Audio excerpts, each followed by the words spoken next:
जब तक प्रेसिडेंट ने औरत के शरीर पर बने जख्म नहीं देखे थे, तब तक प्रेसिडेंट को ये एहसास ही नहीं हुआ था कि उसकी एक छोटी सी बात ने उस औरत को कितना बड़ा दर्द दिया था, जिससे वो खुद प्यार करता था। असल में बस एक हफ्ता पहले उस औरत ने प्रेसिडेंट को एक लव लेटर लिखकर अपने दिल की बात बताई थी, लेकिन उस वक्त किसी भी तरह की अफवाहों से बचने के लिए प्रेसिडेंट ने अपनी सेक्रेटरी की सलाह मानी और किसी को भेजकर उस औरत को सबक सिखवाया, ताकि वो आगे से उसकी हर बात मानने लगे। उसे ये अंदाजा ही नहीं था कि उसकी सेक्रेटरी भी उसे चाहती थी। वो नहीं चाहती थी कि कोई और प्रेसिडेंट के करीब आए, लेकिन प्रेसिडेंट को इस बात का जरा भी अंदाजा नहीं था कि जब औरत किडनैप हुई थी तब उसे हर दिन कितनी तकलीफ सहनी पड़ी थी। इस दौरान उसने प्रेसिडेंट को फोन करके मदद भी मांगी थी। उसे उम्मीद थी कि वो फिरौती की रकम देकर उसे बचा लेगा, लेकिन प्रेसिडेंट ने साफ मना कर दिया। उसने बेरहमी से कहा कि ये सबक उसके लिए जरूरी है ताकि वो आगे से ऐसी बेहुदा बातें सोचना बंद कर दे। इतना कहकर उसने फोन काट दिया और फिर 1 महीने बाद औरत को आजाद कर दिया गया। जब प्रेसिडेंट ने उसे दोबारा देखा तो उसमें उसे कोई हमदर्दी नहीं हुई, बल्कि उसने उसे डांट दिया कि उसने खुद को इतना गंदा बना लिया। जब औरत ने माफी मांगी तो प्रेसिडेंट को लगा कि अब वो समझ गई है और आज्ञाकारी बन गई है, तो उसने उसे गाड़ी में बैठने को कहा ताकि वो उसे घर ले जा सके। लेकिन जैसे ही वो गाड़ी में बैठी,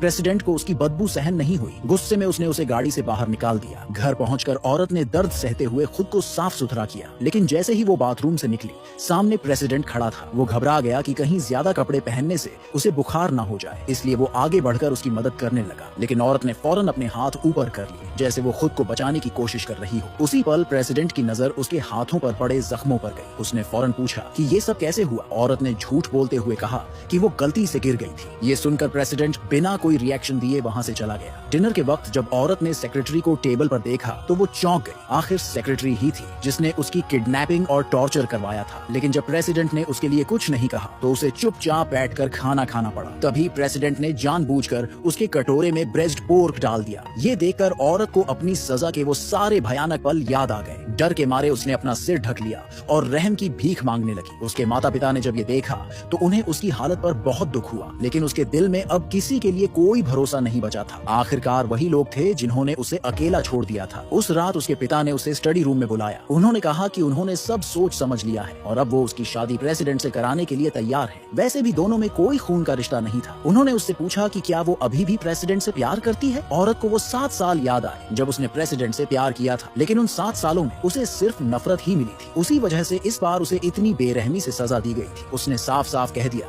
कि अब उसे प्रेसिडेंट से कोई प्यार नहीं है। ये सुनकर उसके पिता ने और कुछ नहीं कहा। उन्होंने बस उसे उसके असली माता पिता की छोड़ी हुई विरासत सौंप दी। लेकिन जैसे ही वो स्टडी रूम से बाहर निकली, प्रेसिडेंट ने उसे रोक लिया। उसने कहा कि उसका कमरा अब सेक्रेटरी को दिया जा चुका है। अब उसे उसके कमरे के ठीक बगल वाले कमरे में रहना होगा। ये सुनकर औरत ने साफ कह दिया कि वो कल ही ये घर छोड़कर चली जाएगी। ये सुनकर प्रेसिडेंट आग बबूला हो गया। उसने गुस्से में कहा कि बिना उसकी इजाजत के वो कहीं नहीं जा सकती। इतना कहकर उसने उसे जबरदस्ती खींचने की कोशिश की। डरी हुई औरत ने फौरन रहम की भीख मांगी। उसने कसम खाई कि वो अब कभी भी उसे परेशान नहीं करेगी। लेकिन इससे पहले कि प्रेसिडेंट कुछ कहता, सेक्रेटरी कमरे से बाहर आ गई। प्रेसिडेंट ने उससे पूछा कि मामला क्या है। सेक्रेटरी ने बहाना बनाया कि एक जरूरी मीटिंग है जिसमें उसे जाना होगा। उसने यहाँ तक कह दिया कि औरत को उसके कमरे तक छोड़ दिया जाए। जैसे ही प्रेसिडेंट वहाँ से निकला, सेक्रेटरी ने औरत का मजाक उड़ाना शुरू कर दिया। गुस्से में औरत से गलती से धक्का लग गया और सेक्रेटरी नीचे गिर गई। इस शोर को सुनकर प्रेसिडेंट वापस आ गया। वो देखते ही चिल्लाया, क्या हो रहा है यहाँ। तभी सेक्रेटरी ने खुद को मासूम दिखाते हुए